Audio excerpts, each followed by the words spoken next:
back. CPGM.com is the website. We are back. By the sauce, you know, we did a draft recap of the Green Bay Packers. We love the draft. New GM, man, he killed the draft, man. He traded back, got a first-round pick for next year. Also picked up the two best corners, my two best corners in the draft class. 1 and 2. Jair Alexander and Josh Jackson. I think they're playing dividends. The last couple of seasons struggling against the pass. This season they improved against the pass. Drew, why are they 2-1-1? I mean, we could talk about that last one. Way out here, you got two, you got the one, and then the one's like way, you can't, I don't know if I'm still on the screen, but it's way over there in a tie. Game should never end in a tie. Yeah, that was a Packers win. It was a Packers win until the refs. So the refs got involved, and Clay Matthews, what did he do? He done too much body weight, or it was just, I don't even know anymore, because every week he's a target. It is what it is. I just laugh at the rule. But they should be 3-1. But the big thing when you talk about this team is the cheat code, 12. Yeah. You know, he came back, he got the Bears and Trubisky, and Khalil Mack was having a hell of a day until Aaron Rodgers, up, down, left, right, AB came in, and it was over at that point. I think for this team, you know, obviously it starts with number 12. It always starts with number 12. They've had some rough luck in terms of keeping 12 healthy. And then certainly this rule, you know what I mean? Right. You know, I'm not sure what Clay Matthews is supposed to do under those circumstances, but the NFL has doubled and tripled down on you can't touch the quarterbacks anymore. You cannot touch the quarterbacks anymore. It's a different game. The game has become 7-on-7, which to a degree favors Aaron Rodgers. You know, they talk about, you know, the full body weight that is a byproduct of Aaron Rodgers. Certainly don't want to hold him responsible for the rule, but it comes from that because the NFL, the league, obviously they want points and they want to make sure that the biggest draw, which is the quarterbacks, they stay healthy. I think the step that goes beyond that, and in the case of Rodgers, it was just unfortunate. I think what goes beyond that is the fact that from a defensive standpoint, this is a team that's trying to form an identity on defense, trying to improve. They've struggled. They seem to have some better athletes now. Certainly they're improved in the secondary. They're going to have their lumps. They're going to have their lumps because it's a young group, but certainly they're improved there. But when you compound that with the refs, the zebras coming in, I think that's part of the reason why this team is sitting at 2-1-1 as opposed to 3-1 right now. Yeah. You know, this rule thing, this is Aaron Rodgers' fault. Like, he's the one who got crushed by Anthony Barr, got laid down on by Anthony Barr, and ruined the Packers season last year. It's his fault. So, you know, take it up with the cheat code. But you know, I'm thinking about this team, and I'm thinking about the defense, and I'm thinking about the offense. And the offense has always been up here, and the defense it was up there at one point, but now it was down here, right? When was that, Charles Woodson? No, the Super Bowl run. Charles Woodson, yeah. You know, you're opportunistic. Opportunistic. You know, but now I think now for me, you know, looking at this team, the defense is starting to even up. The offense is coming down, and defense is kind of going up. And one of the things that's wrong with the offense right now is red zone efficiency. It's not good. It's I think they're 28th, 29th, something like that in red zone efficiency. You gotta get in, man. You can't be selling for field goals. You know. Well, you bring in a Jimmy Graham. He's been kind of hit or miss. You know what I mean? It just may take some time to kind of develop that rapport and trust. You know, Davante Adams hasn't necessarily had the big TD numbers that we were anticipating, so that may come. Heather, I think we've all discussed it. What do you think about the deployment of the running backs? Yeah, and that's what needs to be fixed in next Green Bay offense. It's been like this for a while. We've seen spurts of James Starks and I don't even want to bring him up, man. Should I? Go ahead. Hamburger. It's cheeseburger himself, Eddie Lacy, man. When the Packers were, you know, humming on offense, you know, they had that run game. Yeah. So I think they need to develop that more, especially the red zone woes that they're having, man. Yeah. So I think we see who the guy is now. I think the Packers know it too. It's Aaron Jones and Ty Montgomery. Sprinkling Ty Montgomery into Aaron Jones. I know they trust Jamal Williams. He could pick up the blitz, but he's more of a plotter. And Aaron Jones has that explosiveness, that extra dimension, the big plays that I think this Packers offense need.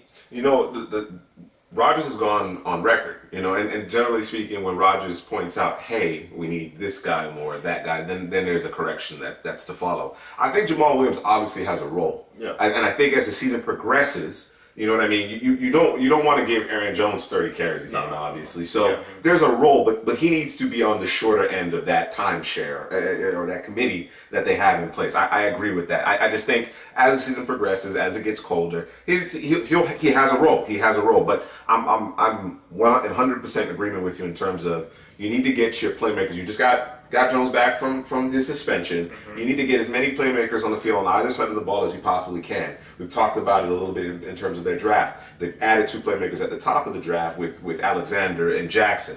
Got the additional first-round pick. They then picked up Oren Burks, who we haven't necessarily got to see very much because of the injury, but I think he improves that defense as well. So to me, again, the league is becoming so much 7-on-7. You need speed. You need guys who can make guys miss. You need guys who can cover in the flat. You need guys who can obviously get quick pressure and guys who can turn the football over. So you want to make sure you get all those guys on the field.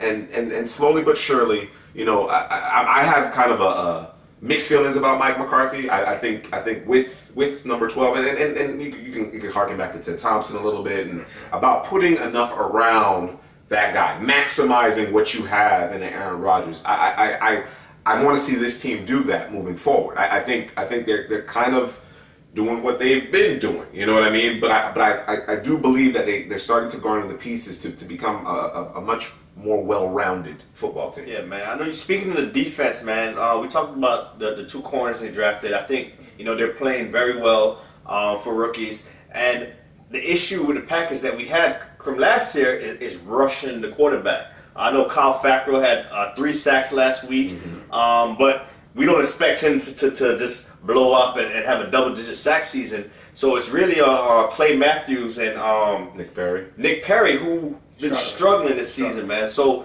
can the Packers develop a pass rush? I like Aaron Burks. I think he could blitz the quarterback. I like his athleticism.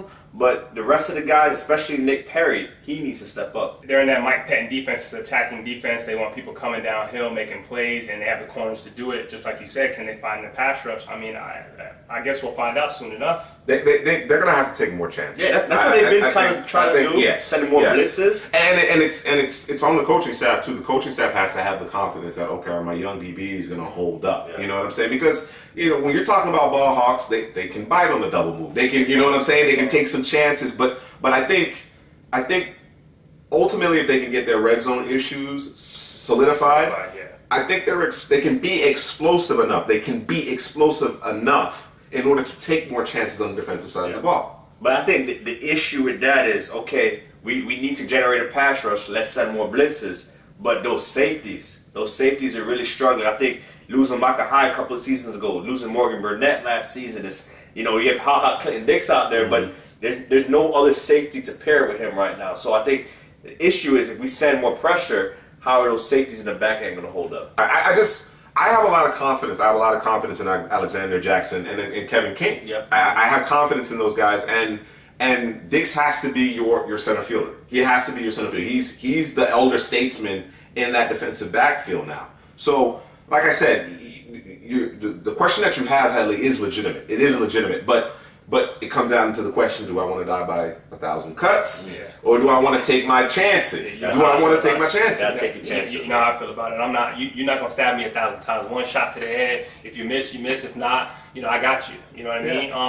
Let's look at this division real quick. When you think about a division and the way that the Packers are built, you're talking about obviously they've already played the Bears. They beat them with a Khalil Mack, first game of the season. Cheat code comes back, they win that. And then you talk about, and they're an attacking style defense. It doesn't bode well for Mitchell Trubisky, so I think that's a W for them. They got the W. And then you talk about a Minnesota, who has 2 good, solid, best route running receivers in the game, going against their 2-3 corners. But they got a porous offensive line. They can't run the football, so again, that bodes well for the Packers. And then you talk about a Detroit Lions who they haven't played, but Detroit refuses to run the football for whatever reason. I know they got the trio in Galladay, Jones, and Tate, but Packers got corners. So and Detroit Lions O-line isn't the best. I thought it would be better this season. It's not quite where I thought it would be, but again, they don't run the football. So when you talk about it from a divisional standpoint, this team is, I mean, they everything looks pretty good. I mean, frankly, you call him Chico for good reason.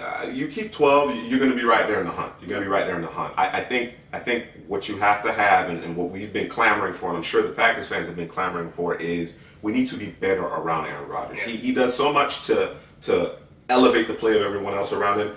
The guys around him need to be better, and the guys around him need to be put in positions to really show what they're capable of doing, and that's why I go back to the point where you need a little bit more Aaron Jones on the field. You need a lot more Aaron Jones on the field. Right there. You know, Ty Montgomery has made plays in this offense historically. You know, I know you got a lot of mouths, a lot of different chess pieces to work with, but again, his playmaking ability, his ability to make people miss. That's yardage after the catch, and you know what I mean. That's important. That's important. They need to be able to take something short and go long with it. It can't just be Aaron bouncing on the balls of his feet, bouncing on his balls of his feet to generate the big play. Yeah. Offensively and defensively, I think you got to take some chances. I think you're just not good enough at this juncture. You know, maybe something changes. We love Mike Daniels, we love Kenny Clark. You know, unfortunately, Muhammad Wilkerson was lost for the season, but you got to take some chances. You got to get a little bit more creative, and you invested early picks in those DBs. Yeah. You know what I mean? And beyond these two, beyond Alexander and Jackson, you've invested picks in those defensive backs. Yeah. They have to continue to play well, continue to develop, and step up. Yeah. Let me ask a question on the opposite side of the football. With Randall Cobb battling injuries, Allison, he just got hurt last game. Might be back the next week, but which receiver do you think steps up opposite Davante Adams if Cobb's not going to be on the field? If I had to say it, it's not a receiver. It's the tight end, Jimmy Graham. Okay. The thing about Graham is that I think Graham is who he is now. I don't think Graham is a guy who's going to give you much between the 20s. I think he's at this juncture, as far as I'm concerned, from what I've been seeing, is that he is a red zone threat. That is what he is. I mentioned it before. You know, we like Scantlin. Mm-hmm. You know, the spark individuals, the guys that really focus on analytics. They love St. Brown. You know what I mean? I like Allison because Rodgers likes Allison. Yeah. He trusts him. He trusts him. I think the X factor. You mentioned it. I know you were big on him last year. I think the X factor is Ty Montgomery. I think he can be Cobb-like. I think he can do it, and from a different. He can kind of be that chess piece, and then that comes kind of back to Mike McCarthy. You know what I mean? And I'm sure there's a dichotomy there within the Green Bay populace, is that, is this really the guy? Is this the guy to maximize what we do have? You know what I mean? Or is he just kind of a, glorified play caller? You know what I'm saying? That happens to have Aaron Rodgers. I think that's a question that you have to ask. And again, you can't necessarily put it all on Mike McCarthy because, the front office is ultimately responsible for putting the pieces on the field. But I think they can. We weren't very high on Cobb coming into this season. We thought that he had lost a step and wasn't necessarily the same player. He looked really good, he's consistently been battling injuries over the last few seasons. So whether he's on the field or not, he's been kind of nicked up. So someone else has to step up, and I tend to believe it may not necessarily be a receiver, to your point, Drew, but I'm not counting on Jimmy Graham. When I think about Jimmy Graham and the way that he's used best outside of not being in New Orleans with Drew Brees is and this, I guess this is gone now. It's gone for the season because he got hurt. Is Aaron Rodgers running around doing satellite football, doing what Aaron Rodgers does, cheat code style, and him throwing to a big target in Jimmy Graham who can get open, just throw it about, go get it, and that's in between. That's in between the 20s, but that's gone now because I don't think it's a matter. To your point, I don't think that's a matter of Rodgers not necessarily having the full mobility that being healthy would offer him. I think it's a limitation of Jimmy Graham, and Jimmy Graham can't run anymore. He can't run anymore. It's kind of just rebounds, post up and go get a board off the glass. Like that. Unfortunately, that's what's become the patella, whatever. Over the years, the attrition and the injuries have piled up, and that's what he is. If you're talking about guys stretching the field, you need to see a little bit more Scantlin. You may need to run, some St. Brown out there, give him a package or whatever the case may be to make those defensive backs really have to respect that deep ball. There's been some throws from Rodgers where you could see you just can't put anything on it. You can't put anything on it. Yeah. You know what I mean? So, I think I kind of held some hope in terms of, okay, it's Rodgers, it's Jimmy Graham, but I ultimately I always thought, you know, his value is inside the 20. That's ultimately where he's going to make a difference. That's fair, man. There you have it, man. That is our quarterly Green Bay Packers recap. Check us out at CPGM.com. Please subscribe to the YouTube channel, like, and especially the comment, man. We want to mix it up, man. We want to talk. We want to see what you guys think, man. You guys are the fans. Packer Nation, so let us know what the good response. Is in the building.